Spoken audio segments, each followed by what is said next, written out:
Well, let me start by saying I'm proud of all of them. I'm proud of Ennis and how he did, and but you had Devin and Jamal and DeAndre and you look. This thing has been. Hold on, I got dogs barking. Hold on for 1 second. I think my wife left. Hold on. Jeez.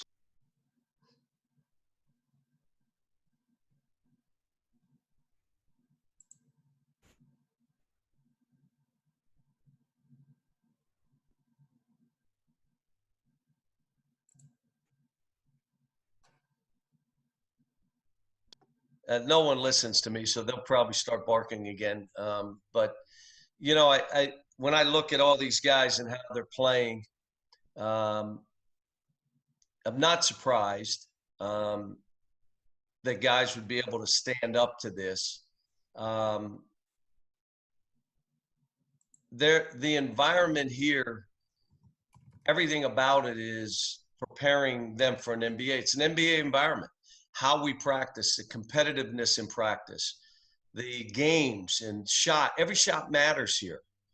There's no like, okay, that's an easy game. Every game is sold out, all that. So these kids, it's kind of like their rookie year is here, and they go in with that kind of advantage. But they still have to do it, and they still have to go out and perform with some athletic, smart, basketball savvy guy guarding them, or they have to guard. But there's a fight and a spirit to these guys. Um, Tyler's saying at Miami there are a bunch of dogs there. Well, there are dogs on the Lakers too now, and it's that kind of environment that we try to create here. Every day they're on the court. Today I sent to my current team about adversity.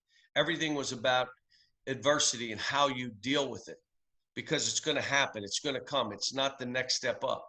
So I think, again, just trying to prepare them physically and mentally for what's ahead is what we try to do. All right, first up, we're going to start with Tim Reynolds with the Associated Press. Hold on just a second here, Tim. All right, Tim, you should be unmuted. Go ahead. Well, thanks, Eric. Coach, thanks for doing this. We all appreciate it.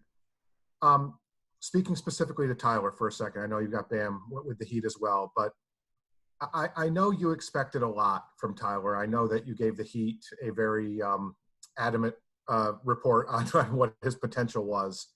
But when you see him drop 37 in a conference finals game and gets mentioned in a sentence with guys like Magic, is he exceeding maybe even what you thought the initial ceiling might be for him? Well, the one thing, there's a skill. Your work ethic is a skill too. How much time are you willing to spend? That usually, if it is ridiculous, your ceiling goes up. And your ceiling goes up because you're building your own self-esteem and your own self-confidence. This kid is fearless because of his confidence. I'm not the one that built his confidence. I mean, matter of fact, I got after him to defend better, to pass better, that if he wasn't a fearless, confident player, that would have taken away his confidence. It didn't do anything to this kid. He listened, fine. You don't understand how good I am. That's what I see on the court.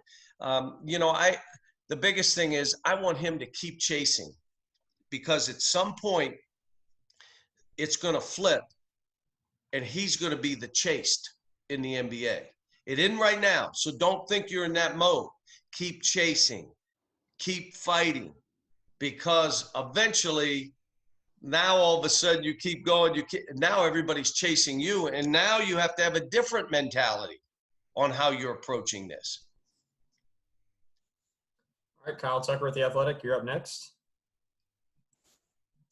Cal, you know that for all the good in this, there's going to be people that'll come with the other side of it and go, Cal held him back, or why didn't Cal have more titles with all these NBA stars? What's your retort to that?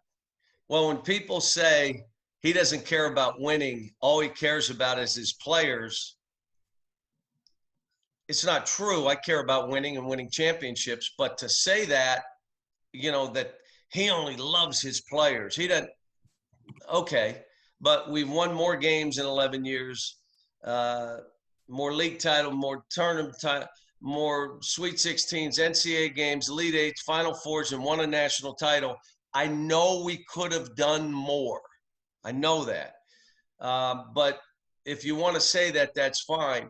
And as far as, it's funny. We're doing this kind of like Carolina did. When Coach Smith was there, they had unbelievable players that during the season, it was about the team. Here's the second thing. And when it's over, it's about each individual player. But you could do one of two things. You can teach really good players how to play and what it's going to be like.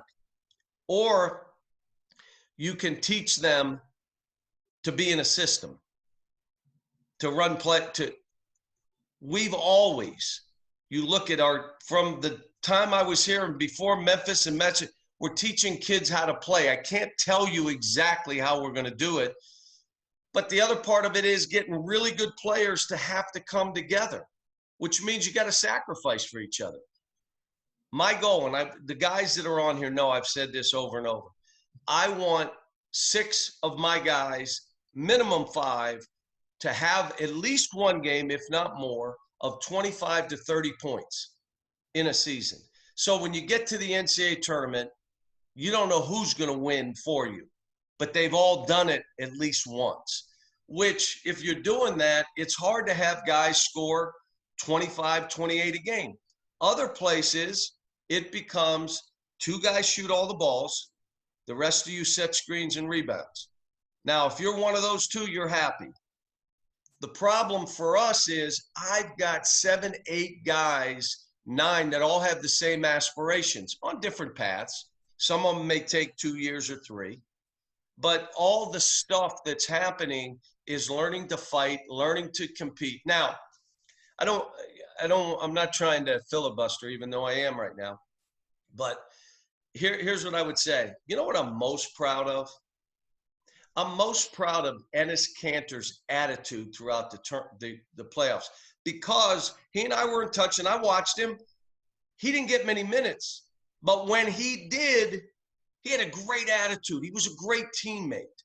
How about Bam taking responsibility for their loss? That brought their team together. How about Tyler Herro saying, I'm playing for Jimmy Butler. I want him to get his first final. How about Anthony, when they ask him on TV, you're not being aggressive enough. And he comes back, instead of arguing, he says, sometimes I think too much. How about, I know Anthony Davis. He will step back if he needs to help another player so they can win. The number one thing on his mind right now is winning a world championship. If he has to step up and do all the scoring and rebound, he'll do it. If even hurt, if he needs to step back so that LeBron or anyone else can step up and they can win, he'll do that. So I'm proud of these kids. They learn to be great teammates. They learn to fight and compete every day, and you're seeing it out there. And if anybody takes another approach to it, that's fine for me. John Hale with Courier Journal. You can go ahead. Cal, obviously you've had so much success putting guys in the draft, but one of the side effects of having high draft picks is they usually go to bad teams. And so it's going to be your first chance to get an NBA champion from your UK guys. Just how does that kind of change the outlook, and does that have any sort of effect on the message you're sending to your current players and recruits? Well, it doesn't, but here, let's talk about when you're drafted 1, 2, 3 or lottery, which we've had 20-some, 25, you're normally on a bad team. Bam and Tyler went to a culture that they were not going to change, but could help shoot them to another level. They left the culture here that's about work. You're not going to be guaranteed. We're not going to embellish. You're going to be our point guard. And this is, how do you get better? How good can you be? Our big guys, They want. I'm saying Bam he created a position, point center. He's a point center. Did you see them open the court and he go one-on-one at Tice like he was the point guard? His assists, his ability to make plays for his teammates. He is a point center. We teach our bigs to start like a guard and finish like a big. All of them. That's how we teach here.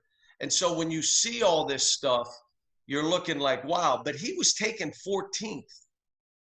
He was taken in the middle. If you're 1, 2, 3, 5, you're on a bad team.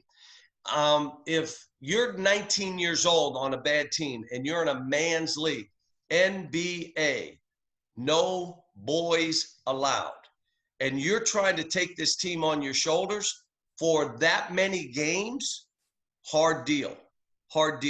But Anthony, it took a trade for him to have that happen.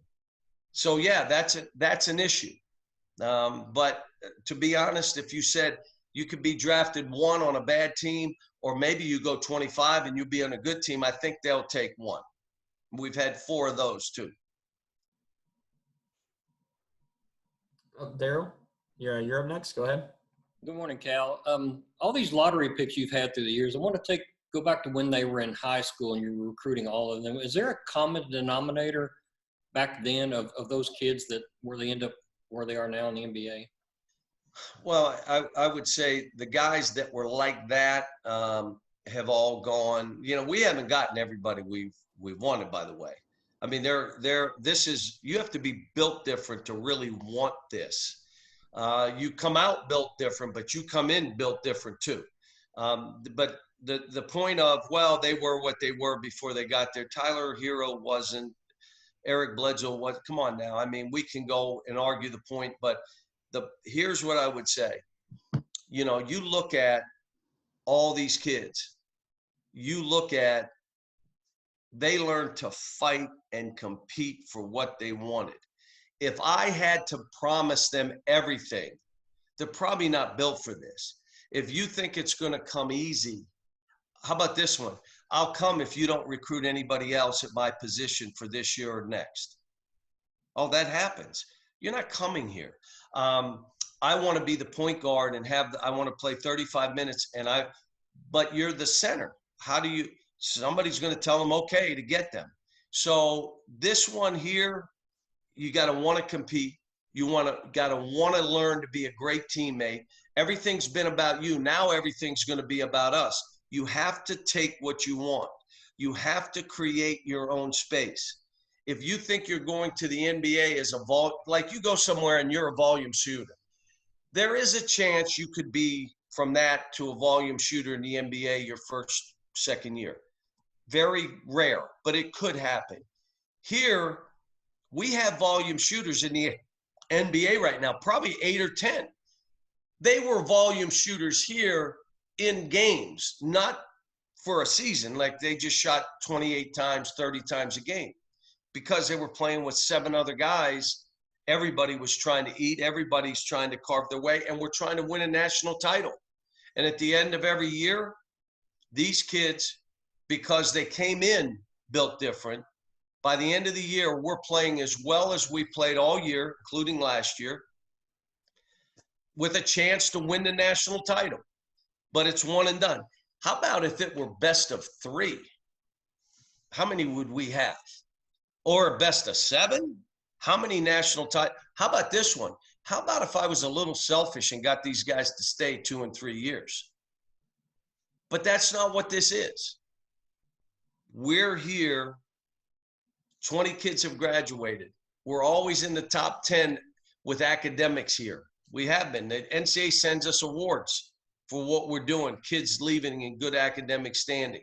It's about physically and mentally being ready. It's about, how about this, holding them accountable. I love it. It was something in the bubble. I think it was Stan Van Gundy said, look, he coaches you. He coaches you. If you're not doing what you're supposed to, he will take you out of games. Now, he'll put you right back in. But then it becomes, oh, he takes you out every time you make a mistake or miss a shot. That's Tyler. He took some. How about Jamal Murray? Some of the bad shots he took. Jeez, I would have been taking them out every minute. Now, some of them went in, and they're going even more now are going in. But this is about growth. This is about putting them in a culture and environment that's an NBA culture and environment. And people that have played here, players, will tell you that's what this is here. All right, Larry Vaught, we'll go with you next. Hold on a sec, Larry. There you go. Go ahead. John, when the Miami Heat were talking to you about Tyler, what kind of things did you tell them about him? Guys like that, Larry, you say, look, whatever you're seeing, add 20 to 30% to it, because this kid will never leave the gym. He's fearless, and he's built his own confidence. What I didn't know with he or Bam, that, again, there are some signs of some passes that Tyler will throw that you'll go, oh, my gosh. But you're seeing him now in pick and rolls. Well, when he was here, we needed him to score. He had the ball in his hands. He could make plays, but he wasn't in pick and rolls. Now you're seeing that. Bam, when we got him, if anybody said they knew Bam would be what he is today, that you're smoking crack. There's no – but what we did know is that he could fight. He was competitive. He could guard 5 positions. He was way better with the ball than everybody knew, and we saw it. But right now, you got 8 months to get your team together. You're not going to say, okay, we're going to make you a point center in the next 3 weeks, 4 weeks. You can't do that. But if you all remember, do you remember the play he rebounded? He came out and he did a Euro step and shot it back length of the court. We were all like, who the heck is that? Well, we had seen it. We had seen it in practice. And in Miami, it took a couple years for them to have that kind of confidence in them.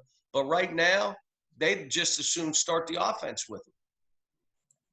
All right, Jared Tidman, the Lex and Herro leader. You can go ahead.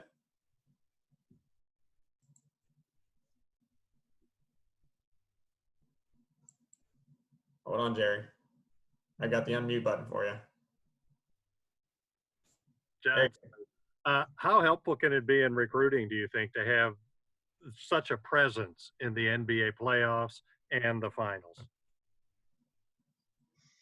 I don't think it can hurt, you know, but this is more that, like, I'm back and forth with the guys, you know, and whether it was Ennis, the bubble, and whether it was were guys in the playoffs. And what you want to see is that culture, their fight, their competitive spirit, their fearlessness, that they've been in an environment where every shot mattered. It doesn't matter what time's the next game. Well, it's a different mindset to go in and make the big 3 that's going to advance your team in the playoffs, in the NBA. Anthony Davis's 3, ridiculous that he made that coming off with people chasing him and all over him and over a guy's finger by that much, and that ball goes in. That's the kind of stuff I want to see. I love to see when it's not going right. How do they respond? Here's the other thing that all of our players have been asked, and if you talk to them, they'll tell you. What do you do to help us win when you're not scoring? What do you do to help us win? All right, let's talk about Bam. We don't need to go any farther. How about Tyler? How about Tyler rebounding the ball? How about Tyler defending? People didn't think he could defend. As a matter of fact, Utah started the series just throwing it to his man. I think it was Utah. Maybe it wasn't Utah. Whoever they started with. They were saying, we're going to go at Tyler Herro. Well, that didn't work. You look at Anthony Davis. You look at Jamal Murray. What am I going to do if they double team me and take me away? You look at Devin Booker and pick and rolls. You look at De'Aaron Fox and the things that he's doing. How do you help us win when you're not scoring?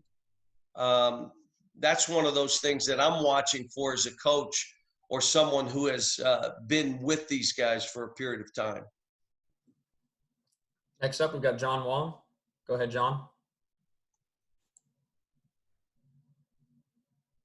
Hey, John, you mentioned in the past that when you're watching your son Brad play, when the coach takes him out, you go do something else. I was wondering, how attentive are you to these games? Are you cheering, or are you only watching when your guys are in there? Well, there are times that if the game is over, I'll turn it off. If my guys are out, like I wanted Ennis in more. And when he went in, he played well. And, if they waited to get Tyler in and but, it's like Spo and I, I'm texting him, or a Brad Stevens, I'm texting him, or, Mike Malone, or, Frank and I hit back. I wished him well in this thing. And, you go back and forth, but they don't know I'm watching my TV and I'm saying, put him in more. Get him in. Where is Tyler? He needs to be in the game. I mean, and again, I also want my guys to take those big shots to show that they're not afraid to take those, which means they're fearless because they're not afraid to lose. All right, next up, we got Tim Sullivan of the Courier-Journal. Yeah, meet you there. Tim, go ahead. Yeah, John. The NBA ratings in Kentucky are extraordinary for a state with no franchise. And yet some of your fans will say they don't feel a strong connection to one-and-done players playing at the next level. What is your sense of that? Do people really continue to care about these guys once they leave campus? Oh, yeah. And the reason is those players stay connected with us and the BBN and our team. And so, yeah, they leave because it's what's right for their families and themselves, but they stay connected. They're always part of this. Ennis Cantor, who the NCAA did not allow to play, say, I am part of Kentucky. I am part of that program. And so our kids don't, they're watching everything. They're calling me or texting me about things. So, yeah. And let me say this. Guys, we have almost 20 players that are playing in Europe, playing their way back to try to get in the NBA. I mean, we're not just talking these guys. I know right now we're talking this series and these four. And Rondo. And Rondo's been great now. I mean, he's been great to me. I tried to get him to play on the Dominican national team, Dominican Republic. I said, hey, we're allowed one American. Why don't you be the guy? You'll take us to, we got all these guys, and we'll go to the Olympics. And he thought about it. I called him, I said, Coach, I can't do it. I can't spend that much time away in the summer. So he didn't do it. But he's somebody that, again, he's a dog too now. He'll fight and battle, and he's not afraid. And say, well, he doesn't shoot it well. Yeah, but he'll make the shots he needs to make.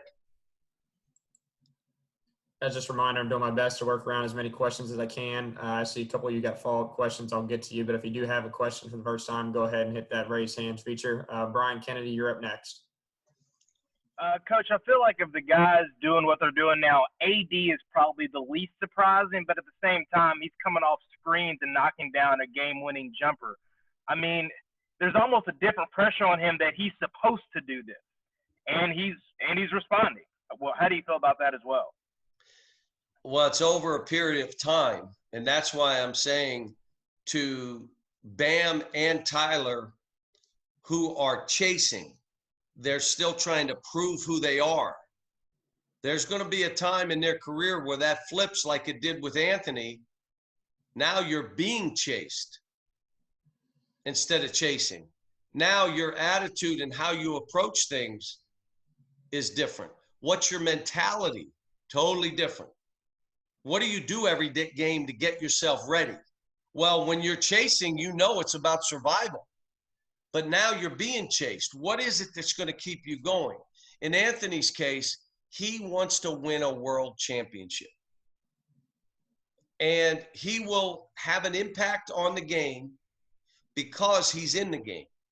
He'll have I'll just give you a couple reasons. One, if he runs to the rim and you don't go with him, it is a dunk 100% of the time. So that creates, any cut to the basket creates help. Second thing, he may not block every shot, but he's going to change shots, which means instead of you making all those, you're going to miss some. If you're not the tallest player and you're not used to it, it changes your game. His ability, and again, maybe not get rebounds because other guys are on the court to get rebounds or are rebounding. So you look at his numbers, I would always say, okay, rebound attempts that he had a chance for, how many of those did he get? If the ball bounces away, sometimes it just goes the other way. The balls are bouncing near you. How many of those are you going to get? He is a fighter and a competitor. He'll get his share of those. And then lastly, he can pass. So if you try to double team, you're seeing him throw skips across court. They may not always make it, but they're there and he's throwing that ball. And he is now he's being chased. And you're exactly right. It's a totally different mentality. And I think he's growing daily into it, and he takes pride in it. All right, next up, we'll go to Wildcat Sports Talk, and then Maya Monk, I see your chat question. I'll get to you next, okay? Hey, Coach. So it seems to me like that the UK guys seem to always carry themselves really well with the media and in the public eye. Do you feel like playing at a place like Kentucky really prepares them for that national spotlight? Well, when they come here, and Eric will tell you, we do social media training, and we do media training, and we go through all that, and then their first game is done, and they walk out, and there's 50, 60 of you standing there. There's the whole group of televisions up there, and then they go and break down in little groups and do media after going up there. I mean, that's every game we play here. You're not going after and there's one media member. There's 50 after every single game. Sometimes it's 100. So I think they get the picture here and they understand that they're not only speaking for us and Kentucky, they're speaking for them in their own name, their own brand. And they get that. And our kids have been good here. They really have. And our staff has done a great job of preparing them. All right, Maya Monk, we'll go with you next. Go ahead, you're unmuted. Thank you. So I just wanted to ask, with your players that you have right now on the basketball team this season, how are they feeling as far as being motivated to see these former players in the finals now and how far that they've gotten in the playoffs and everything? We're texting back and forth. I'll be sitting in my chair and one of them will text me, did you see that? Some of the stuff we're teaching in the dribble drive right now where I'm able to go slower because we're having more time. They're seeing the spacing to the corners. They're seeing loop behind. They're seeing pitches being thrown. And they're texting me like, that's the stuff you were talking to us about today. So they're getting a picture that we're teaching, not plays. We're teaching them how to play basketball, how to play dribble drive, because if you're watching the NBA, it's either try to get for a layup, space out for threes. How do you create cuts to the lane, double teams, spacing on double teams, all the stuff we're trying to teach now they're seeing. So we'll go back and forth. And I talked to them about what Bam did, took responsibility. That's one of the meetings we had. We talk about the question they threw at Anthony, where Charles said, you're not aggressive enough. Tell us why there's certain, why.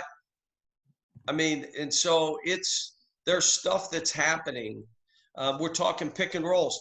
Look, I've always taught pick and run to that rim because we can throw it up for dunks.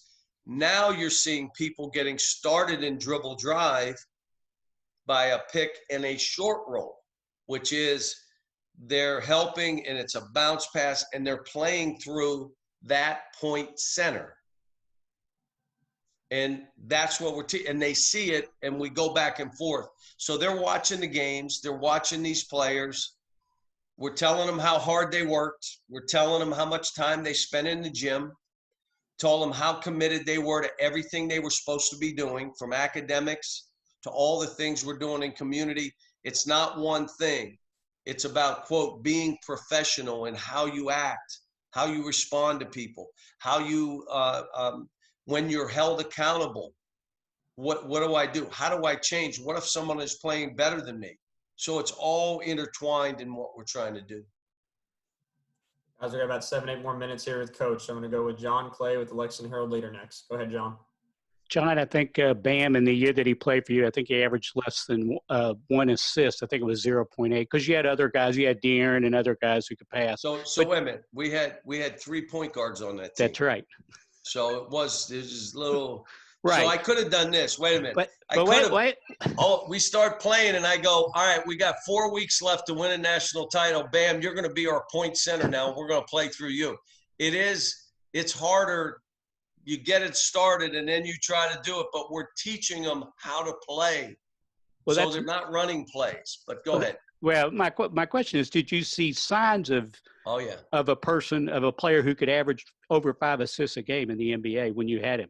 Well, maybe not to that level.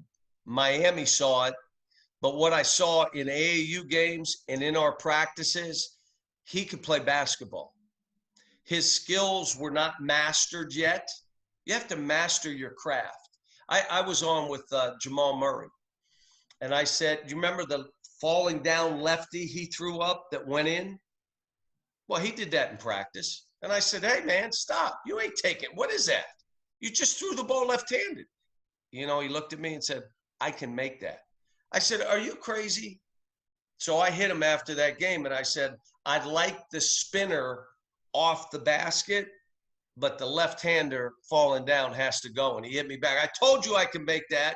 So you see things from these kids that you know, wow, if they can master that, Bam's ability to pass out of a double team was as good as anybody. We didn't make them all, but he did it. And so, yeah, you see stuff that you say, if they'll continue to work, don't drink that poison, keep chasing, keep that chip on your shoulder, keep fighting, keep being competitive, take what you want, find your niche in a bunch of good players. Next, we're going with Mr. Singh. Sorry, I don't want to butcher your name there. Mr. Singh, go ahead with the Colonel. Yeah, Coach, you have two very former, similar players in Davis and Bam who take pride in their defense. How do you see that matchup playing out? Well, I would say this. I've had the ability to coach all these teams now because I'm sitting there watching TV and I'm coaching, and I would say with Miami playing against, forget about just those two, you better get back. If you give them transition baskets, you're going to have to make 55 to 60% of your shots to win. So I'm not even sure you should offensive rebound. Just go back and get them in front, form a wall, make them play 5-on-5. If I'm LA, it's all, in my opinion, it's about how do we match up with them? What are our matchups? How do we take some people out? Who's guarding Jimmy? I mean, how are we going to do this? Miami can really shoot the ball.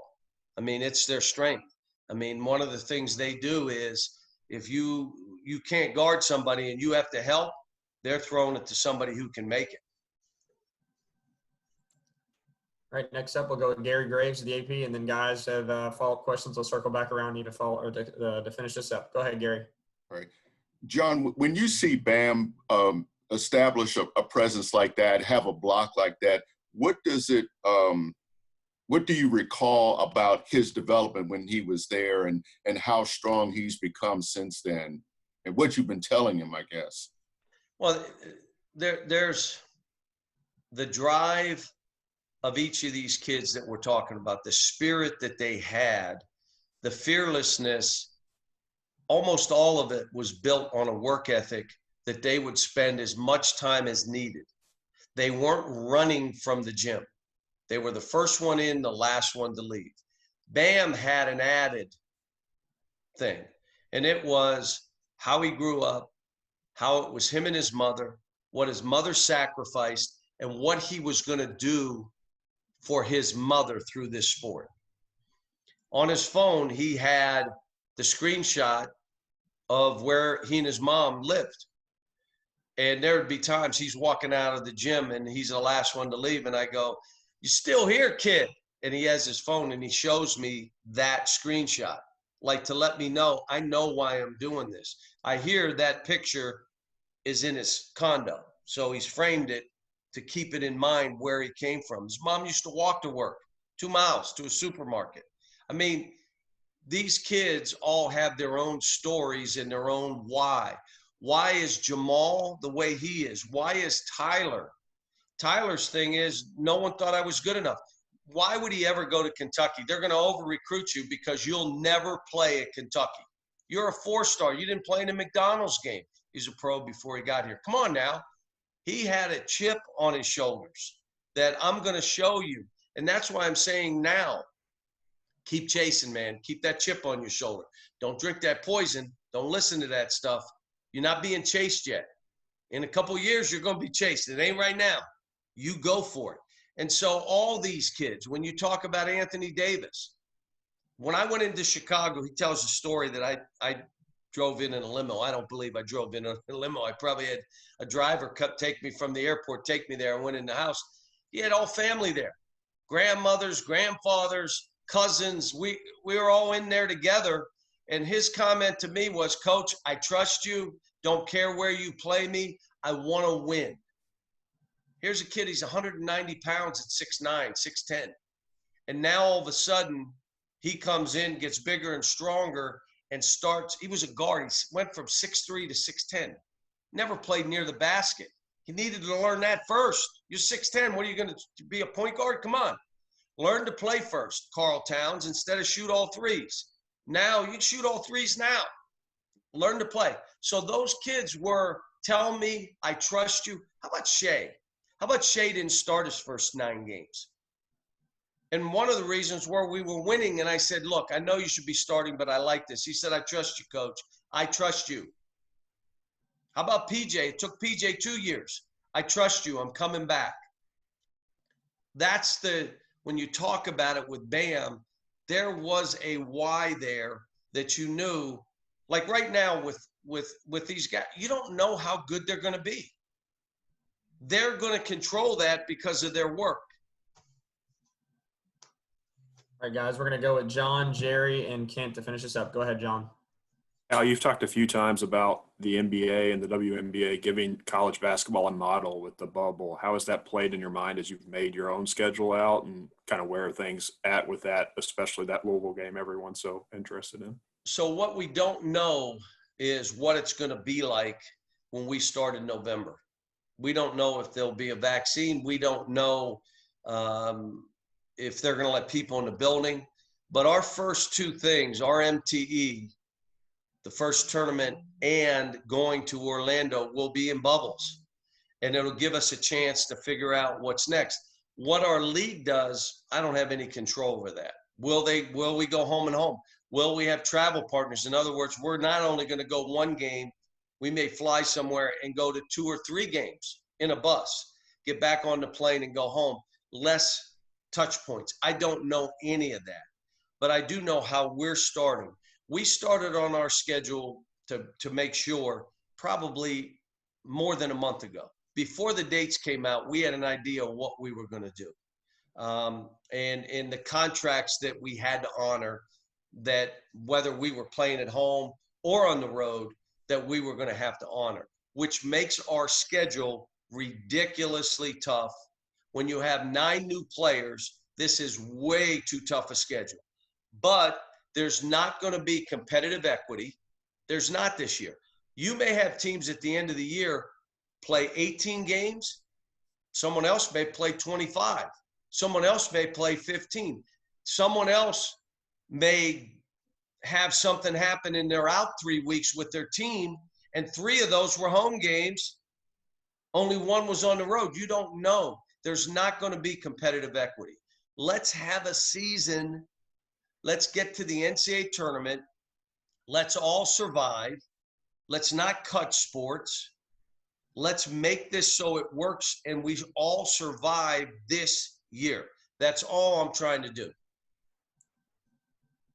All right, Jerry Tipton, we're going to you.